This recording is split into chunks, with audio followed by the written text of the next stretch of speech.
30 menit ya. Oke, baik. Gimana ini? Kok nggak bunyi ya? Ya, baik yang mulia. Saudara ahli, saya ingin menanyakan beberapa pertanyaan. Apakah menurut saudara ahli suatu perkara yang telah dinyatakan lengkap P21 apakah tetap bisa dijadikan sebagai objek permohonan pra peradilan atau tidak dalam hal menguji penetapan tersangka? Mohon saudara ahli jelaskan secara tegas apa dasar hukum yang menjadi landasan pendapat saudara, apakah terdapat ketentuan hukum acara yang secara spesifik mengatur hal itu dalam KUHP? Ya, kalau secara spesifik ya saya tidak menemukan ya, karena itu hanya secara spesifik KUHP menegaskan bahwa salah satu dengan penambahan ya di dalam putusan MK bahwa yang menjadi kewenangan pra peradilan adalah menguji sah atau tidak sahnya penetapan tersangka. Nah, penetapan tersangka itu kapan? Sampai sebelum adanya pemeriksaan di sidang pengadilan ya. Nah, jadi ketika masih belum dimulai persidangan di pengadilan dalam pokok perkara, ya artinya masih diberikan hak bagi pemohon untuk mengajukan pra peradilan. Baik, berarti jelas ya. Saudara ahli tadi saudara jelaskan bahwa permohonan pra peradilan tidak bisa direvisi atau katakanlah direnvoy. Bisakah saudara ahli jelaskan ketentuan hukum acara pidana mana yang mengatur bahwa permohonan pra peradilan tersebut tidak bisa direnvoy, tidak bisa diperbaiki pada saat penyampaian replik? Tadi saudara sudah menjelaskan misalnya berbeda dengan surat dakwaan, dasar hukumnya ada di dalam KUHP, tetapi untuk permohonan pra peradilan apakah saudara mempunyai referensi dalam hukum acara pidana untuk memperkuat dalil saudara? Ya, tadi ketika pemohon mengajukan pertanyaan kan sudah saya jawab bahwa saya tidak menemukan apa, tapi itu adalah pendapat saya. Oke, baik. Saudara ahli, pernahkah saudara ahli membaca jurisprudensi Mahkamah Agung nomor 21 Kapit Pra Peradilan 2018? Ya, ada juga jurisprudensi Mahkamah Agung nomor 01 Kapit Peradilan 2016 yang menyatakan bahwa perubahan petitum yang bersifat mempertegas, mempersempit atau menyesuaikan dengan jawaban termohon dapat dilakukan pada saat replik dan bukan dianggap sebagai permohonan baru. Saudara pernah membaca putusan Mahkamah Agung? Kan sudah saya bilang saya belum membaca. Oke, berarti pendapat saudara hanya opini saudara saja ya. Oke, sementara kita punya jurisprudensi aja. Baik. Saya lanjut, saudara ahli. Tadi saudara ahli jelaskan aspek sah tidaknya penetapan tersangka adalah menguji ada atau tidaknya minimal 2 alat bukti sebagai dasar penetapan tersangka. Berdasarkan putusan Mahkamah Konstitusi ya, saudara ahli ya. Oke, baik. Saudara ahli, tadi saudara ahli katakan bahwa tidak disoal minimal 2 alat bukti apa saja dalam menetapkan seseorang sebagai tersangka. Namun dalam proses penyidikan, penerapan adanya 2 alat bukti permulaan seringkali didasarkan pada saksi, keterangan ahli, dan surat. Pasal 184 KUHP lama menempatkan keterangan saksi pada urutan pertama, kemudian keterangan ahli pada urutan kedua, dan surat pada urutan ketiga sebagai alat bukti yang sah. Bagaimana menurut pendapat saudara ahli, apakah ketiga alat bukti tersebut memiliki kedudukan pembuktian yang berdiri sendiri-sendiri, ataukah saling berkaitan erat satu dengan yang lain dalam fungsi pembuktian sebagai dasar dijadikan sebagai penetapan tersangka? Mohon saudara ahli bisa jelaskan. Ya, kalau ditanya memiliki keterkaitan, ya pastilah. Ya. Jadi untuk menggambarkan alat bukti ini kan fungsinya untuk dapat menimbulkan keyakinan untuk menggambarkan telah terjadinya suatu tindak pidana. Ya.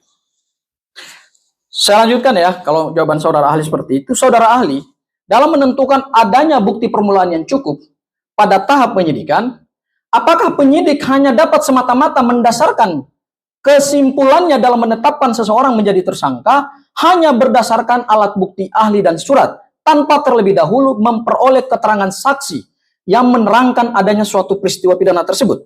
Ya, di dalam alat bukti itu kan tidak disebutkan alat bukti berupa apa. Cukup minimal 2 alat bukti. Itu tadi yang saya sampaikan pada jawaban ketika pemohon mengajukan pertanyaan.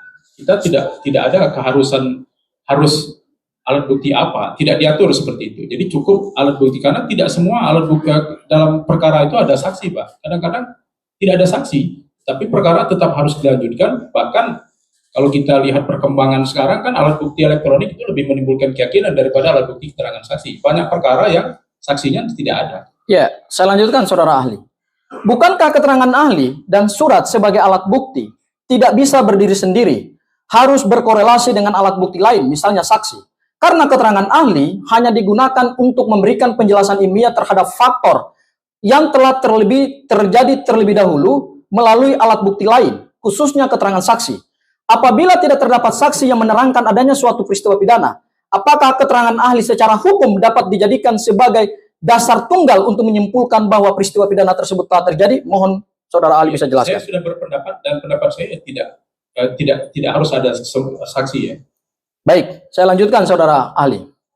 Saudara ahli, apabila tidak terdapat seorang pun saksi yang melihat, mendengar, atau mengalami sendiri adanya peristiwa pidana sebagaimana dimaksud dalam pasal 1 angka 27 KUHP lama, apakah keterangan ahli dan alat bukti surat secara hukum adalah alat bukti permulaan yang cukup untuk menyimpulkan telah terjadi tindak pidana dan dapat kemudian dijadikan sebagai dasar penetapan tersangka?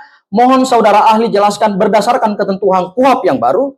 Kemudian tadi saudara katakan bahwa itu pendapat saudara. Apakah pendapat saudara itu berdasarkan pada doktrin hukum pidana pembuktian? Dan kalau saudara mendasarkannya pada doktrin hukum pembuktian, kira-kira saudara bisa jelaskan doktrin mana yang saudara gunakan untuk mendasarkan pendapat saudara?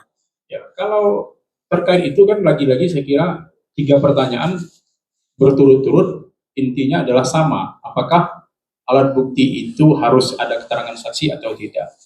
Nah, kalau ditanya dasar hukum, jelas di dalam KUHP lama maupun KUHP baru, alat bukti itu tidak ada urutan peristiwa, urutan prioritas. Semua disebutkan alat bukti adalah ABCD. Di KUHP baru pun juga seperti itu, hanya ditambah dengan ada barang bukti atau bukti elektronik di dalam KUHP baru.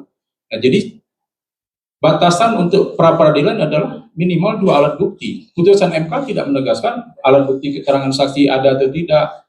Nah, kalau bicara doktrin, itu ada dalam buku teori pembuktian yang ditulis oleh Prof. Edi Hiret, dan itu mengutip pendapat dari para sarjana terkemuka di Amerika, bahwa hari ini sebetulnya circumstance evidence itu bahkan lebih penting. Itu juga pendapat Reza Indragiri Amril yang menyatakan bahwa alat bukti elektronik bahkan yang bersifat ilmiah itu lebih meyakinkan daripada keterangan saksi. Kenapa? Keterangan saksi orang bisa bohong walaupun dia di bawah sumpah. Banyak saksi bohong.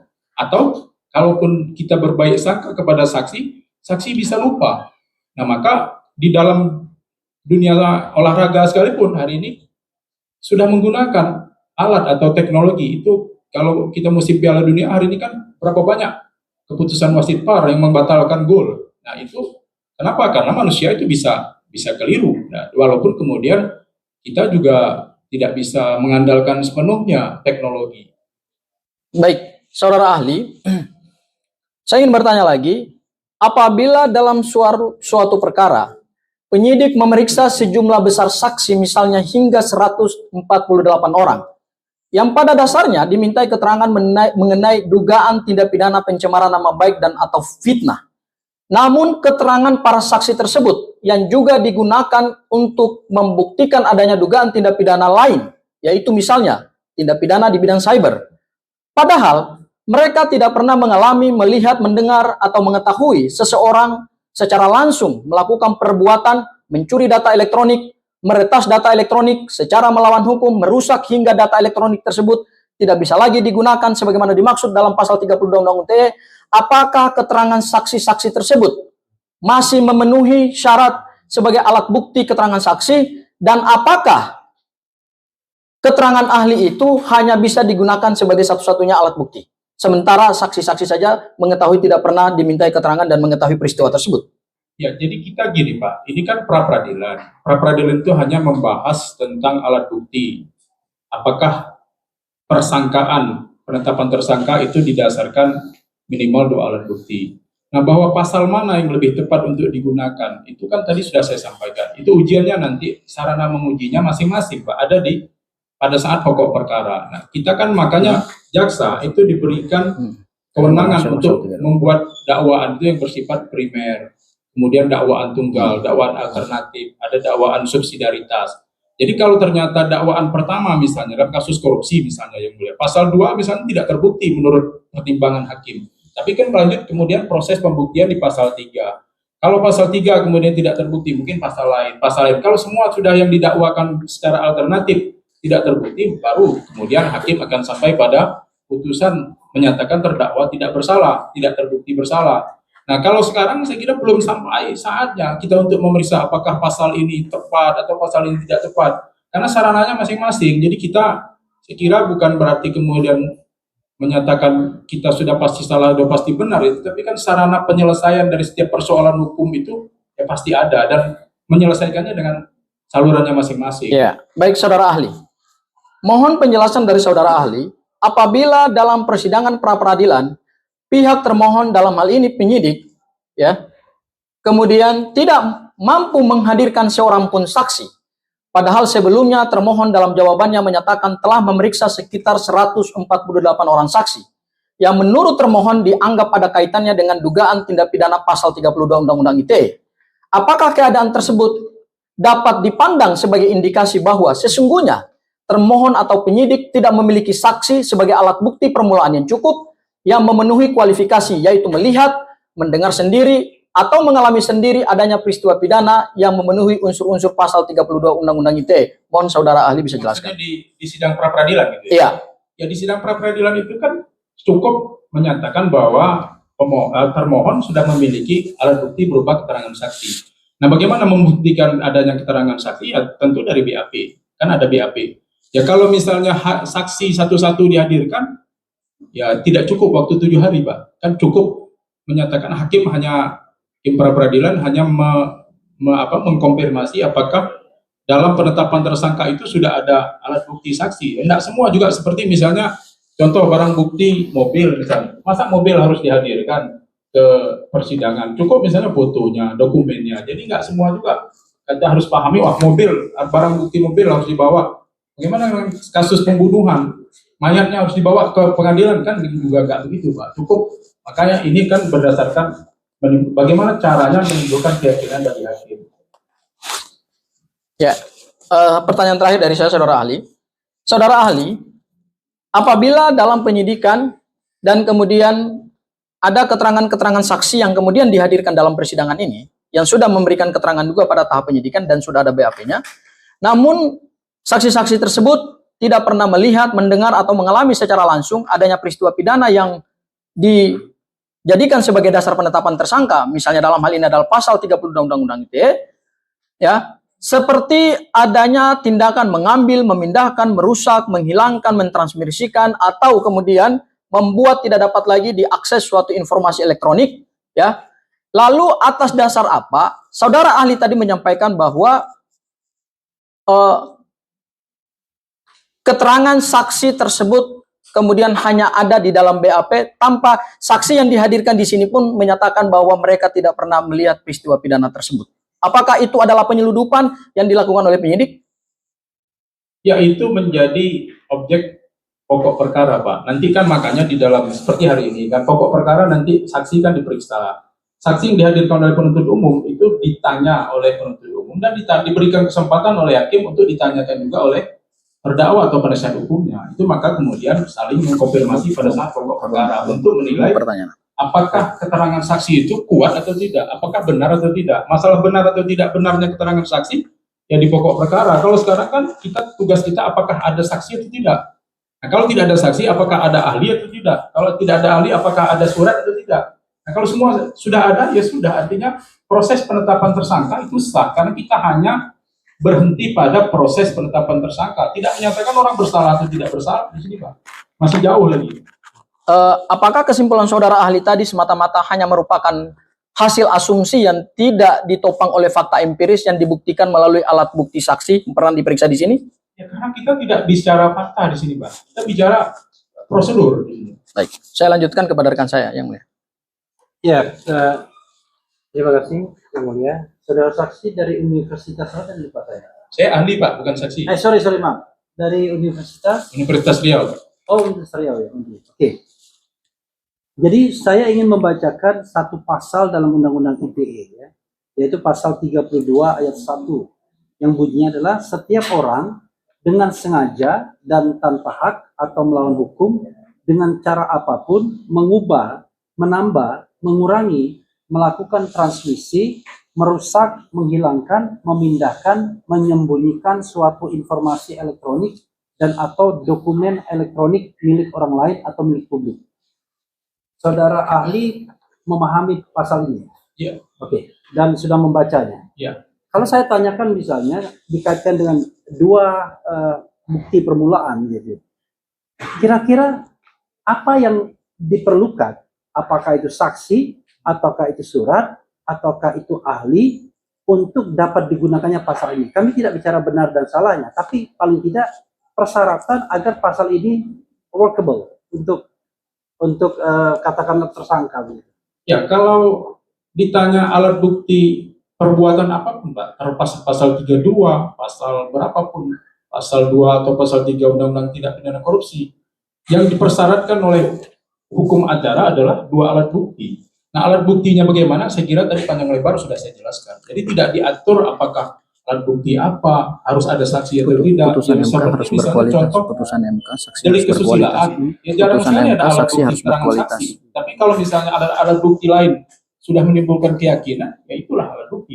Ya, Jadi tidak ada keharusan harus alat bukti ini, alat bukti ini. ya. Begini, saudara ahli ya, pasal ini adalah pasal yang mengancam 8 tahun penjara.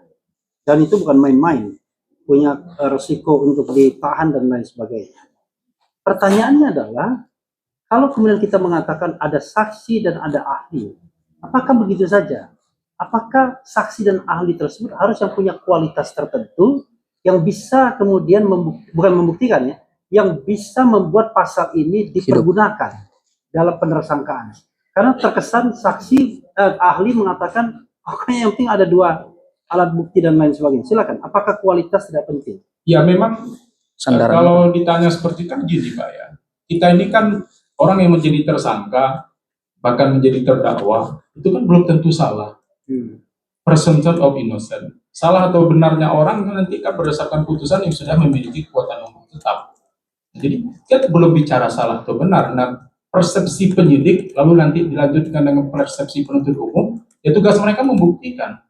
Lalu tugas penasihat hukum atau terdakwa ya untuk membuktikan sebaliknya bahwa kita tidak bersalah. Nah ini maka di dalam pokok perkara lah nanti terjadi dalam tanda kutip pertempuran tentang proses pembuktian yang akan dipertimbangkan oleh majelis hakim. Nah, jadi bagaimana kualitas bukti itu nanti akan dinilai karena nanti majelis hakim itu di dalam KUHP baik yang baru maupun lama akan menilai tentang kesesuaian antara alat bukti yang satu dengan alat bukti yang lain untuk sampai pada keyakinan hakim bahwa telah terjadi suatu tindak pidana. Jadi kita baik sangka aja Pak, Bapak tetap berkeyakinan klien Bapak tidak bersalah, silakan penyidik berkeyakinan bahwa klien Bapak bersalah, nah nanti pembuktiannya di proses persidangan di pokok perkara.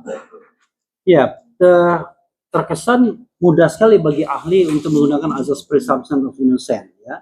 Padahal yang namanya pelaporan kemudian ditetapkan sebagai tersangka, ada kemungkinan ditahan. Ya itu introduction.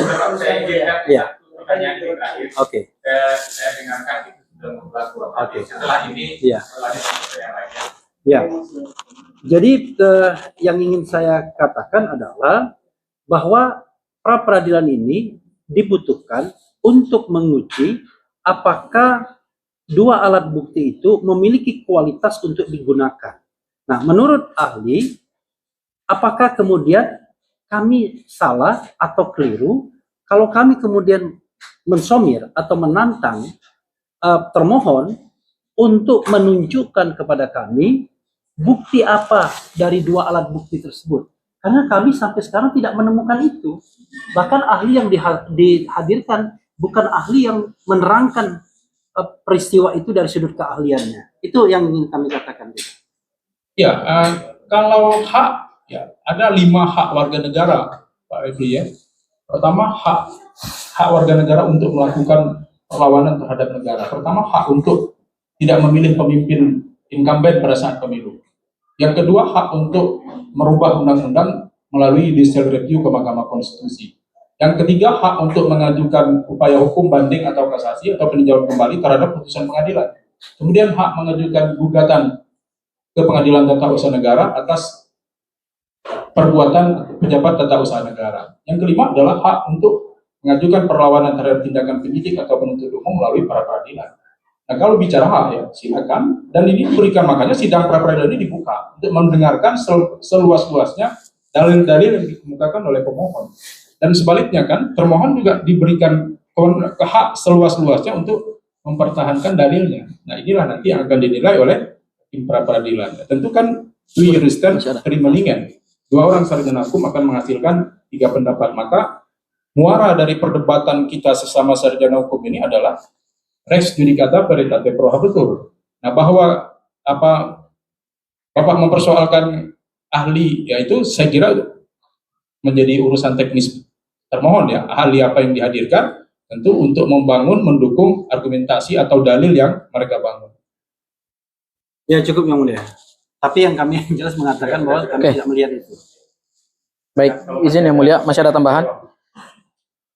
Ya, baik. Saudara ahli, apakah saudara diperiksa sebagai ahli dalam perkara ini? Dalam perkara pokok maksudnya? Ya, tidak, saya tidak. Tidak, oke. Apakah saudara ahli pernah melihat pendapat-pendapat ahli atau keterangan-keterangan saksi misalnya ditunjukkan oleh termohon kepada saudara sehingga saudara menilai bahwa oh ini sudah ada keterangan ahlinya, oh ini sudah ada alat bukti suratnya, oh ini sudah ada keterangan dari saksinya. Saudara sudah pernah melihat itu semua? Kalau melihat BAP saya tidak, tapi melihat jawaban termohon di dalam ya sudah, dan termasuk juga saya kira di perkara ini kan transparan. Semua ya, bukan. Kan sudah kita bukan bicara soal transparan lewat media. Soal media itu adalah soal lain. Tetapi yang kita buktikan di sini adalah soal kebenaran dari alat bukti yang digunakan untuk menetapkan seseorang sebagai tersangka. Saudara ahli, apakah dalam menetapkan orang sebagai tersangka dengan pasal-pasal berat, ya, pasal-pasal berat, yang ancaman pidana 8 tahun, ancamannya 12 tahun penjara, misalnya juga pasal pembunuhan, yang ancamannya bisa sampai 20 tahun, atau juga sampai ancaman pidana mati misalnya, apakah dalam menerapkan alat bukti, ya, hanya berlandaskan pada jumlah alat bukti saja, oh bahwa ini alat buktinya ini ada, alat buktinya ini ada, soal terbukti atau tidak terbukti nanti kemudian dalilnya selalu adalah nanti diuji saja dalam perkara pokok. Apakah dengan diadopsinya sistem atau lembaga pra-peradilan di dalam KUHP kita, justru dalam menguji penetapan tersangka, ya berbeda misalnya tadi menguji penangkapan, penahanan itu lebih kepada sah tidaknya berwenang atau tidak sesuai dengan hukum acara atau tidak, tetapi dalam konteks penetapan tersangka berdasarkan putusan Mahkamah Konstitusi nomor 21 garing PUU angka Romawi 7 tahun 2014 justru mengkoreksi kewenangan atau menambahkan kewenangan dari pasal 77 KUHP yang lama. Salah satunya adalah memasukkan pemeriksaan penetapan tersangka yang sah tidaknya itu bukan hanya secara aspek formil, oh ini ada alat bukti saksi atau tidak, oh ini ada ahli atau tidak, oh ini ada bukti elektronik atau tidak, oh ini alat bukti surat atau tidak. Justru yang dilakukan oleh Mahkamah Konstitusi adalah menguji minimal 2 alat bukti yang sah itu adalah pada kualitas alat bukti. Bagaimana pendapat saudara ahli? Saya kira saya sudah jawab dari tadi dan tidak perlu saya tanggapi karena untuk memaksakan sependapat kan tidak mungkin. Begini ya. Saya izinkan saudara menyampaikan pernyataan sebelum mengajukan pertanyaan. Tapi jangan juga panjang seperti itu. Pertanyaannya nanti sebetulnya sudah ada sebelumnya. Iya, baik. Saya barangkali yang mulia hanya ingin memberi ini aja kepada saudara. Tunggu. Kan waktu saudara sudah disebutkan. Ya. Silakan saudara masih punya waktu. Langsung saja pertanyaannya ya. Cukup, nanti dilanjutkan yang mulia. Ya, saudara ahli, apakah sebagai ahli ya, Anda melihat atau mengetahui menurut pengetahuan saudara bahwa untuk pengenaan pasal 32 ayat 1 itu 2 minimal alat bukti itu terpenuhi? Sepengetahuan saudara. Ya kalau sepengetahuan saya Pak ya, ini jangan marah saya jawab beda ya. Jawaban saya seperti itu, saya sudah baca masalah jawaban termohon, kemudian ya saya juga mengikuti kasus ini. Ya kalau tanya pendapat saya terpenuhi.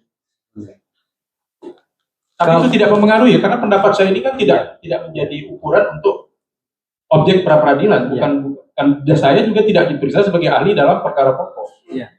Kalau Anda mengatakan terpenuhi, bisa diceritakan ahli atau saksi atau surat macam seperti apa yang kemudian bisa dikategorikan memenuhi 2 unsur tersebut? Saya kira saya tidak kompeten untuk menjawab itu, bukan kapasitas saya untuk menjawab. dan ini di luar objek pra peradilan. Tadi ahli mengatakan katanya sudah terpenuhi 2 alat bukti. Ya sebetulnya dari tadi pun saya berhak untuk tidak menjawab Pak Repli, tapi karena saya menghormati Bapak, ya saya jawab yang tadi. Kalau sudah terlalu teknis, ini ya Pak ya, saya tidak bisa saya jawab. tengahin aja ya. Saya sudah sering ingatkan, kita tidak perlu mencari jawaban yang kita inginkan. Ya, kalau berbeda pendapat dengan kita, apa? Ya, silakan kita kasih dalam semua ini. Silakan. Ya. Silakan, masih ada 5 menit lagi. Dan yang lain. Oke. Terakhir dari satu pertanyaan yang mulia. Saudara ahli, tadi saudara termohon menyampaikan beberapa berita acara pemeriksaan dalam daftar alat bukti. Apakah berita-berita acara pemeriksaan yang tadi disampaikan juga kepada kami dan kami membaca, salah satunya adalah BAP Pak Joko Widodo, apakah kemudian itu adalah alat bukti dalam sidang pra-peradilan yang objeknya justru mengenai penetapan tersangka yang terkait dengan bukti permulaan, bukan terkait dengan BAP tadi? Silakan saudara. Ya dari tadi saya jawab BAP itu adalah wujud yang dihadirkan oleh termohon, bahwa termohon memiliki alat bukti berupa keterangan saksi. Bagaimana membuktikan bahwa termohon sudah memeriksa saksi? Ya melalui BAP. Ya kalau misalnya harus dihadirkan saksinya, misalnya Pak Jokowi harus dihadirkan sekarang. Ya ini 7 hari cuma waktunya. Kalau berapa saksinya itu ada berapa puluhan orang, kalau dihadirkan tentu tidak cukup pra-peradilan. Maka pra-peradilan ini terbatas hanya memeriksa formalnya saja, tidak pada material. Cukup ya dari saya. Ada tambahan sedikit yang mulia. Menurut ahli, dokumen apakah yang harus dijadikan objek perkara untuk mengenakan pasal 32 ayat 1? Tadi kan sudah saya bacakan ya. Apakah dokumen garis miring informasi elektronik atau dokumen fisik atau analog, garis miring analog? Ya karena itu objeknya elektronik ya, informasi atau dokumen elektronik, ya tentu dokumen atau informasi elektronik. Seandainya dalam kasus kemudian justru yang dipermasalahkan adalah dokumen analog atau dokumen fisik, maka apakah kemudian dokumen elektronik atau informasi elektronik itu tetap relevan? Ya, yang menjadi objek di dalam tindak pidana ITE adalah dokumen atau informasi elektronik. Oke.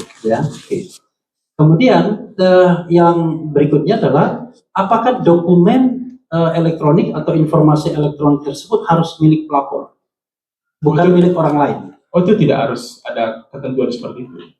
Masalah milik tidak ada ketentuan seperti itu. Pertanyaannya adalah kalau itu bukan milik pelapor, dokumen elektronik tersebut, apakah kemudian orang lain bisa mengadukan adanya dugaan tindak pidana? Nah, ini kan bukan delik aduan, Pak. Kalau pasal 32 beda dengan pasal 310 atau pasal 311 KUHP. Jadi siapa saja berhak untuk melapor. Apakah kemudian ketika ada laporan delik aduan, 310, 311 dalam konteks yang lama, lalu dimasukkan undang-undang ITE, apakah itu bisa dikatakan sebagai sebuah penyelundupan hukum sebagaimana dikatakan oleh ahli kami sebelumnya? Ya, kalau istilah penyelundupan hukum itu kan tidak kita kenal dalam istilah hukum, Pak. Itu kan istilah sosiologis. Tapi kalau dari pertanyaan termohon, tadi kan sudah saya jelaskan bahwa penyidik sebagai orang yang mengerti hukum, penuntut umum, bisa saja menerapkan pasal yang berbeda dengan apa yang dilaporkan. Terakhir ya, tadi ahli sudah membaca pasal 32 ayat 1. Di situ kan dikatakan bahwa dokumen itu jadi hilang atau jadi rusak dan tidak bisa diakses lagi oleh pemiliknya. Kalau misalnya faktanya dokumen itu masih ada, masih bisa diakses bahkan oleh siapapun, apakah dokumen elektronik atau informasi elektronik itu relevan untuk dijadikan bukti permulaan atau minimal 2 alat bukti? Kalau masalah relevan atau tidak relevan kan tidak sampai ke sana. Yang kita kan pra-peradilan terbatas pada ada atau tidak alat bukti. Masalah relevan atau tidak relevan nanti di pokok perkara. Atau saya tanya, menurut putusan MK, apakah itu punya kualitas sebagai bukti permulaan atau tidak? Kalau seandainya dokumen itu tidak rusak, masih bisa diakses. Ya kita di putusan objek pra-peradilan kan tidak memeriksa kualitas, Pak, sekali lagi. Putusan MK mengatakan ada kualitas. Izin yang mulia, saya lanjutkan beberapa pertanyaan saja sebelum waktu kami habis. Tadi saudara ahli katakan bahwa dalam bukti permulaan yang cukup tadi perlu ada bukti surat salah satunya. Kemudian dalam tindak pidana cyber, bukti suratnya itu adalah berupa dokumen elektronik. Betul ya saudara ahli ya? Saya kira tidak pernah saya menyatakan salah satu harus ada bukti surat. Tidak, itu mana bukti yang Oke, ada. baik. Jadi Baik. jangan salah menyimpulkan. Oke, baik, saya lewatin pertanyaan itu ya. Saudara ahli, tadi saudara katakan adalah bukti surat berupa dokumen elektronik. Bagaimana pendapat saudara ahli jika dokumen elektronik tersebut tidak mengalami kerusakan, masih ada dalam dunia cyber, tanpa ada penyitaan yang dilakukan oleh pihak penyidik, dan sampai hari ini masih bisa diakses? Bagaimana menurut pendapat ahli bahwa telah terpenuhi bukti surat elektronik, ya, sementara dokumen tersebut masih tersimpan secara rapi pada akun X yang dimiliki oleh seseorang? Pertama, itu adalah materi pokok perkara lagi-lagi, Pak. Yang kedua, itu agar ditanya kepada ahli ITE. Saya tidak bisa menilai itu apakah mana yang perubahan apa, tentu saya tidak paham. Tentu kalau kita jadi ahli, memang dalam kasus tindak pidana ITE biasanya ahli pidana selalu diperiksa, tapi kita diperiksa belakangan, Pak. Ya. Dan pendapat ahli pidana itu biasanya mendasarkan pada hasil pendapat ahli ITE. Ya. Terus kemudian kalau begitu pendapat saudara ahli, lantas bagaimana, ya terakhir ya, lantas bagaimana saudara berpendapat terkait dengan dokumen elektronik? Apa sih yang dimaksud dengan dokumen elektronik dalam pasal 32 Undang-Undang ITE? Saya kalau ditanya apa dokumen elektronik atau informasi elektronik secara apanya, tentu udah hafal saya, Pak. Dan saya bukan bertugas untuk menghafal itu, saya kira ya. Tetapi secara umum yang dimaksud dengan dokumen atau informasi elektronik adalah segala sesuatu yang timbul dari segala sesuatu yang menjadi produk atau apa namanya elektronik ya, perbuatan elektronik melalui dunia maya. Nah, apakah misalnya gambar atau huruf atau suara yang bisa dipahami. Nah, itu pengertian secara pemahaman yang saya pahami. Tapi kalau secara detail tentu kan kita sama-sama bisa buka undang-undang. Ya, yang mulia, satu lagi yang terakhir. Bagaimana kemudian saudara bisa menjelaskan terpenuhinya minimal 2 alat bukti permulaan di mana bukti dokumen surat elektroniknya sendiri saja tidak mengalami kerusakan, tidak disita, tidak dihadirkan sebagai barang bukti, dan yang punya itu masih bisa diakses sampai hari ini? Saya kira sudah jawab tadi ya. Itu di luar kompetensi saya. Saudara turut bermohon, kalau ada satu pertanyaan yang ingin ditanyakan, saya izinkan. Setelah itu kita selesai. Terima kasih yang mulia. Pak Saksi, saya ingin menanyakan satu pertanyaan. Ahli, maaf.